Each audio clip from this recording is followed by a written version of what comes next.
রাজনীতিবিদদের সমালোচনা হয়ে থাকে, বিশেষ করে যারা সরকার পরিচালনায় থাকেন, সরকার পরিচালনার দায়িত্ব যে রাজনৈতিক দল পান, সরকার যারা গঠন করেন তাদের সমালোচনা হয়ে থাকে। যে জনপ্রিয়তা নিয়ে তারা নির্বাচনে নির্বাচিত হয়ে আসেন, পরবর্তীতে দেখা যায় সেই জনপ্রিয়তায় অনেকটাই ভাটা পড়ে যায়। এর মধ্যে প্রধান কারণগুলো হচ্ছে, যেহেতু সরকার পরিচালনার দায়িত্বে তারা আছেন, তো দেশের নানা ক্ষেত্রে, নানা কর্মসূচি গ্রহণের ক্ষেত্রে, উন্নয়নের ক্ষেত্রে, অন্যান্য ব্যবসা বাণিজ্যের ক্ষেত্রে যেই কর্মসূচিগুলো সরকার নেন, সেই ক্ষেত্রে বিরোধী দল এগুলোর সাথে দ্বিমত পোষণ করেন। জনগণেরও অনেকাংশে অনেক জায়গাতে পছন্দ হয় না সরকারের সেই উদ্যোগ, সেই কর্মসূচিগুলো। এক্ষেত্রে সমালোচনা হয়, কখনো তীব্র সমালোচনা হয়, কখনো আন্দোলনও হয়। এগুলো একেবারেই গণতান্ত্রিক একটি রাষ্ট্রে খুবই, বিশেষ করে আমাদের মতো দরিদ্র কিংবা বা উন্নয়নশীল রাষ্ট্রগুলোতে এগুলো একেবারে হরহামেশাই ঘটে থাকে। এগুলো না হলেই বরং আশ্চর্য হতে হয় যে তাহলে সরকার ব্যর্থ না বিরোধী দল ব্যর্থ। তো এক্ষেত্রে এই সরকারেরও কোনো এর অন্যথা নেই। এই সরকারেরও সমালোচনা হচ্ছে। কখনো কখনো তো বিরোধী দল থেকে এমনভাবেই হুমকি দেওয়া হচ্ছে যে গত সরকারকে ফেলতে যদি 15.5 বছর 16 বছর লেগে থাকে, এই সরকারকে ফেলতে 15 ঘন্টাও লাগবে না। অর্থাৎ খুব কয়েক ঘন্টার মধ্যে এই সরকারকে টুক করে ফেলে দেওয়া যাবে, ধাক্কা দিয়ে ফেলে দেওয়া যাবে, লাথি দিয়ে ফেলে দেওয়া যাবে, এরকম নানা কিছু বলা হচ্ছে। কিন্তু মূল বিষয়টি হচ্ছে যে বিরোধী দল সরকারকে ফেলে দিতে হবে এরকম অবস্থা থেকে এই সরকার গিয়েছে,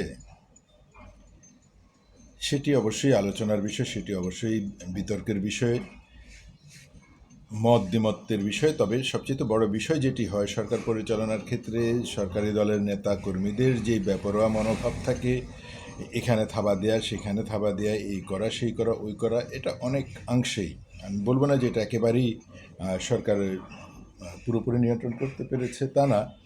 এই 4 মাস বয়সী সরকারের নেতা কর্মীদেরকে সরকার অনেকাংশেই সুশৃঙ্খল রাখতে পেরেছে। এরকম বেপরোয়া কর্মসূচিগুলো তারা এখনও শুরু করেনি বলি যে একেবারে তারা দুধে ধোয়া তুলসী পাতা হয়ে যাবে আর কখনোই করবে না, বিষয়টি এরকম নয়। এই জায়গাতে জনগণ এবং বিরোধী দলের অবশ্যই সতর্ক থাকতে হবে। সরকারকে এইভাবেই নিয়ন্ত্রণে থাকার, বেপরোয়া না হয়ে যাওয়ার, জনগণের অধিকার নিয়ে সরকারের কাজ করার ক্ষেত্রে উৎসাহী করা, অনুপ্রাণিত করা, সহযোগিতা করা, এটিও বিরোধী দলের কিন্তু কাজ। শুধু ধাক্কা দিয়ে ফেলে দিলেন, লাথি দিয়ে ফেলে দিলেন, এটা কিন্তু প্রধান কাজ না।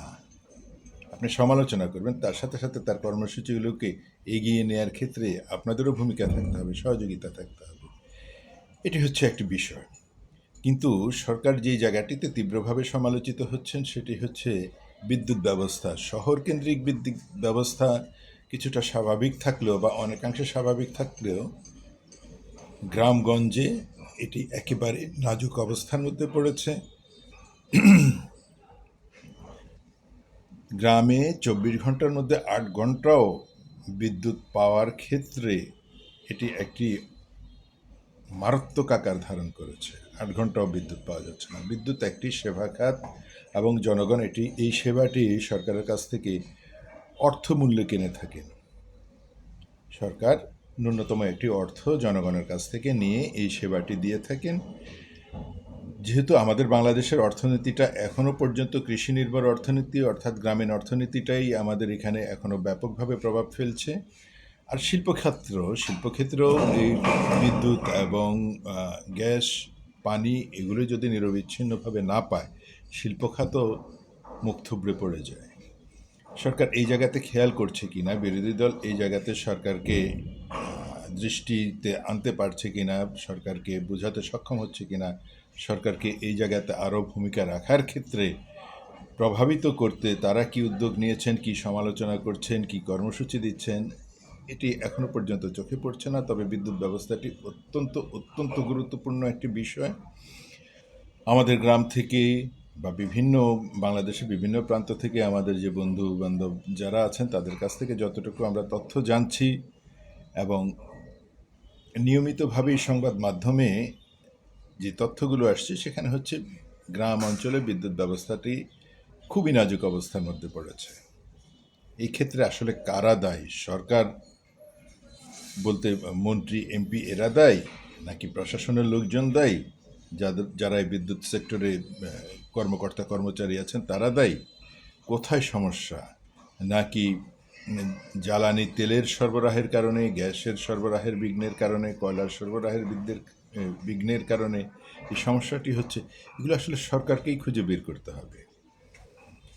সরকারের যারা নেতাকর্মী রয়েছেন, দায়িত্বপ্রাপ্ত যারা রয়েছেন, তাদেরকেই এগুলো সরকারের প্রধান পর্যন্ত নিয়ে পৌঁছে দিতে হবে যে আমরা এই সমস্যার মধ্যে পড়ছি এবং জনগণ আমাদেরকে এখন এইভাবে অপছন্দ করতে শুরু করেছে।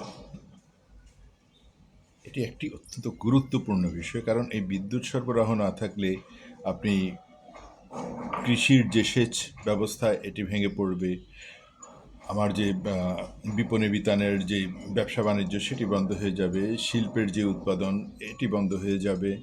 বিশেষ করে ক্ষুদ্র শিল্পগুলো শহরের ভিতরে যারা আছে তারা কিছুটা পেলেও একটু মফস্বলের অংশে তাদের মারাত্মক রকমের উৎপাদন ব্যাহত হচ্ছে বিদ্যুৎ ব্যবস্থার জন্য। আমরা জানি সরকার 4 মাসে অনেক উদ্যোগ নিয়েছে। বিদ্যুতের খাতটা তাদের কাছে প্রধান একটি গুরুত্বপূর্ণ খাত, অন্যতম প্রধান গুরুত্বপূর্ণ খাত হয়ে আছে, কিন্তু সেটি স্বাভাবিক করতে আর কতদিন লাগবে? জনগণ কবে থেকে নিরবিচ্ছিন্ন বিদ্যুৎ পাবে? এখনও আমরা যারা ঢাকা শহরে আছে হুট করে বিদ্যুৎ বন্ধ হয়ে যাচ্ছে। কখন আসবে এটার কোনো নিশ্চয়তা থাকছে না। রাত্রে 12টার পরশু আর্জেন্টিনার খেলার পরপরেই দীর্ঘক্ষণ বিদ্যুৎ বন্ধ হয়ে গেল। কী জন্য বন্ধ হয়ে গেল? রাত্রে এই 1-1:30টার সময় তীব্র গরমের মধ্যে হাঁসপাস অবস্থায় এখানে শিশুরা আছে, এখানে বয়োবৃদ্ধ অসুস্থ মানুষ আছে, হুট করে যদি এভাবে বিদ্যুৎটা বন্ধ হয়ে যায়, এই সময়টা মানুষের যে নাভিশ্বাস উঠে, পরের দিন তাকে আবার কর্মস্থলে যেতে হবে রাত্রে 1:30টার সময়, যেখানে বিশ্রাম নেবে, ঘুমাবে, সেখানে এই বিদ্যুৎটা হুট করে বন্ধ হয়ে গেল, কথা নেই বার্তা নেই। তারপর দীর্ঘক্ষণ পরে আসলো, প্রায় ঘন্টার কাছাকাছি সময় পরে আসলো। তো আমরা রাজধানীর মধ্যে যদি এইভাবে হুটহাট করে বিদ্যুৎ জটিলতার মধ্যে পড়ে যাই, তাহলে মফস্বলের মানুষদের কী অবস্থা? সরকারের এটি অবশ্যই দৃষ্টিতে আনতে হবে এবং আরও গুরুত্ব দিয়ে এই জায়গাটিতে তাদের কাজ করতে হবে। তা না হলে সরকার এই একটি খাতের কারণে পুরো বাংলাদেশের কিন্তু সমস্ত জটিলতা তৈরি হয়ে যাবে, কারণ এটার সাথে আমাদের অর্থনীতি অঙ্গাঙ্গিভাবে জড়িত। আমরা জানি না এই বিষয়টি নিয়ে তাদের নেতাকর্মীরা কিভাবে সরকারের সাথে যোগাযোগ করছে, সরকারকে এই তথ্যগুলো জানাচ্ছে কিনা। তারা যদি মনে করে থাকে তারা ক্ষমতায় এসেছে, তাদের এখন মূল কাজ হচ্ছে শুধুমাত্র নিজেদের আখের গোছানো, তাহলে এখানেই তাদের আখেরে সর্বনাশ হয়ে যাবে।